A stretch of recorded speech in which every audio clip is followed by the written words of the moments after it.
शासनपति प्रभु महावीर स्वामी को हम वंदन करते हैं। सभी गुरु भगवंतों को तिकोते के पाठ से वंदन करते हैं।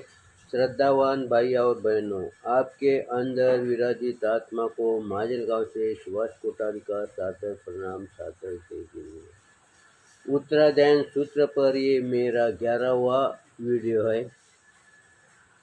हम 21वीं गाथा का वर्णन सुन रहे थे, कर रहे थे। उत्तराधायन के पहले अध्ययन के 21 गाथा तक हम आए, लेकिन आज हम क्या करेंगे, ये पीछे की 3 गाथे का थोड़ा अवलोकन करेंगे। 19वीं गाथा में क्या कहा है? नव पल्लथियम कुजा पक्की पिंडी च संजय पाये पासारिये वा वी न चिट्टे गुरु नंतिये आयरिये आयंतो तुषिनियावो कयईवी पसायेंपी नियागटी व चिट्टे गुरु सया अलवंते लवलंते वा न निषेज कयईवी चौनम आसनम धीरो जव जुत्तनम पड़ी सुनने। यहाँ पर 19वें अध्ययन में गुरु का वर्णन किया है और 20वें गाथा में आचार्यों का वर्णन किया है और वापिस 19वें में गुरु का वर्णन किया है। हम नवकार मंत्र में देखते हैं कि गुरु के 3 पद हैं, आचार्य, उपाध्याय और गुरु। यहाँ पर भी आचार्यों का विश्लेषण दिया है गुरु भगवंतों ने 20वें गाथा में और 19-21 में गुरु का ही वर्णन दिया है। अब यहाँ पर हमारे को गुरु भगवंत क्या सूचित करते हैं?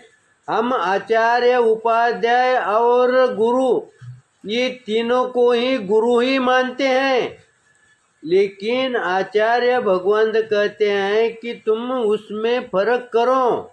आचार्य होते हैं, भले ही वो गुरु हैं, लेकिन गुरु होने के पश्चात भी उनमें कुछ विशेषता होती है, इसलिए हमारे को उसमें फर्क करना चाहिए। जैसे एक आदि बहू घर में आती है, वह सास से क्या कहती है? मम्मी जी कहते हैं,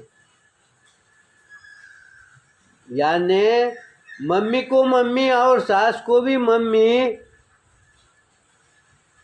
ये कहाँ तक उचित है? मान लो एक आदमी पॉइजन की बोतल है,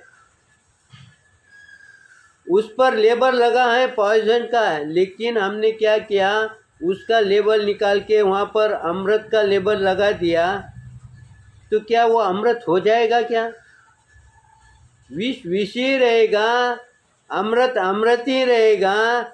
लेकिन फिर भी माँ के पश्चात दूसरे स्थान पर सास ही आएगी। माँ ही होती है, सास ही होती है। वैसा गुरु ही होते हैं, आचार्य ही होते हैं। इसीलिए उनके साथ व्यवहार में हमारा फर्क दिखना चाहिए, आना चाहिए। गुरु से अधिक श्रद्धा हमारी आचार्य पर होना चाहिए। गुरु से जैसी बात करते हैं, उस बात के अंदर, उस व्यवहार के अंदर हमारी सुधारना आचार्य के समक्ष होना चाहिए। भले ही वो गुरु होंगे, फिर भी वो आगे की सीढ़ी पर खड़े हैं। वैसा ही माता ही है, लेकिन भविष्य के लिए ये सास माता ही होने वाली है, लेकिन दोनों के व्यवहार में फर्क आना चाहिए, होना चाहिए। माँ ही होती है, सास ही होती है, लेकिन भविष्य के लिए माँ का रूप सास के अंदर आ जाता है, तो फिर हम उसको माँ ही समझना पड़ता है व्यवहार के हिसाब से। इसीलिए गुरु भगवंत कहते हैं, गुरु से जब हम प्रश्न करते हैं, पूछते हैं, उस समय हमारा जो मोह है वो अधिक बढ़ जाता है। लेकिन आचार्य से जब बात करते हैं, वहाँ पर हमारे को मोह का लेश मात्र भी संबंध नहीं आना चाहिए, क्योंकि गुरु के पश्चात जो उपाध्याय है, आचार्य है, उनसे हमारा संपर्क कम आता है। जहाँ संपर्क अधिक होगा वहाँ पर मोह जागृत होगा। इसीलिए गुरु भगवंत कहते हैं, जब हम गुरु के सन्मुख बैठते हैं, गुरु के सन्मुख बात करते हैं, उस समय उससे अधिक हमारी बात में सुधार आचार्य के समय पर, आचार्य जब सन्मुख होते हैं उस समय होना चाहिए। इसीलिए गुरु भगवंत कहते हैं, ये आदत हमारे को कहाँ से लगेगी? गुरु के पास कैसा बैठना, कैसा चलना, कैसा बैठना, ये इस तरह से अगर हम चिंतन करेंगे, आचरण में लाएंगे, तो उसमें सुधार हम आचार्य के समय पर करेंगे। लेकिन गुरु के समय ही हमारे को ये ध्यान नहीं रहेगा, तो फिर आचार्य भगवंतों के सामने हम कैसा व्यवहार करेंगे?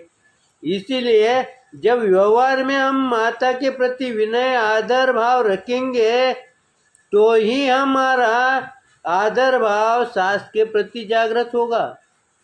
अगर माँ के प्रति अगर हमारा विनय भाव नहीं होगा, आदर भाव नहीं होगा, तो सास के प्रति कैसा जागृत होगा? इसीलिए गुरु भगवंत ये कहते हैं कि आध्यात्म करते करते हमारा संसार सुधारना चाहिए, हमारा तनाव कम होना चाहिए, हमारी अशांति दूर होना चाहिए। लेकिन ये कब संभव है? जब तुम उस पर चिंतन मनन अगर करते हुए उसको आचरण में लाएंगे तो। अगर हम आचरण में नहीं लाएंगे तो फिर ये संभव होगा क्या? इसीलिए इस तरह का उन्होंने चिंतन किया है, उन्होंने हमारे को ये समझाया है कि हमारा आचरण प्रतिदिन प्रतिक्षण कैसा सुधारना चाहिए। इसलिए यहाँ पर उन्होंने आचार्य भगवान को उदाहरण दिया है। अब आगे के दोहे में क्या कहते हैं गुरु भगवान, इसका हम चिंतन करते हैं। आसन गो न पूछे जा, निवस गो कयावी, अग मुकोटाओ संतो पूछे जा पंजलि उडो। यानी गुरु भगवान समझाते हैं, आसन या सैया पर बैठे हुए गुरु, उनसे जब बात करने की है उस समय हम कैसा बैठना चाहिए? उकड़ू आसन पर बैठना चाहिए। गुरु कैसे बैठे हैं? पालकी मार के बैठे हैं। लेकिन उनके समय पर हम कैसा उकड़ू आसन से बैठना चाहिए, यानी ये विनय का प्रतीक है। जहाँ विनय का, यानी हम बोलने में विनय दिखाते हैं, लेकिन काया से विनय है क्या? इसीलिए गुरु भगवंत कहते हैं कि जैसा बोलने में विनय झलकता है, वैसा ही हमारे काया से भी विनय झलकना चाहिए। इसीलिए गुरु भगवंत ने हमारे को शुरू में कहा है, 7 प्रकार पर विनय का ध्यान केंद्रित करें। ज्ञान, दर्शन, चारित्र, मन, वचन और काया, और बाद में नमस्कार। जब ये सीरियल क्रमांक से अगर तुम चलेंगे विनय को लेके, तो तुम्हारा नमस्कार के अंदर तुम्हारा विनय जागृत होगा।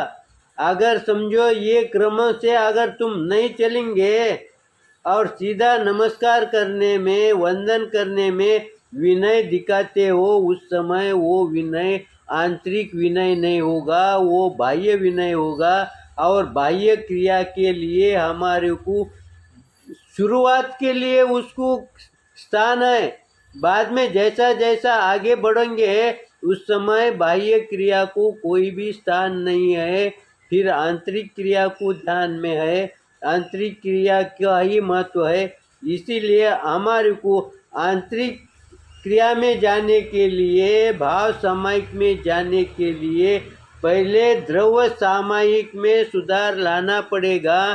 जब द्रव्य में सुधार लाओगे तब भाव में सुधार आएगा। जब द्रव्य विनय में तुम स्थिर रहोगे तो भाव विनय तुम्हारे को ऑटोमेटिक वो लाना नहीं पड़ेगा, वो आ जाएगा। इस तरह से हम समय को देखते हुए मेरे चिंतन में निश्चित रूप से कुछ गलत हुआ होगा तो उसके लिए आप क्षमा करेंगे, सही होगा तो उसके लिए लाइक करेंगे, शेयर करेंगे। इसी आशा के साथ ओम शांति।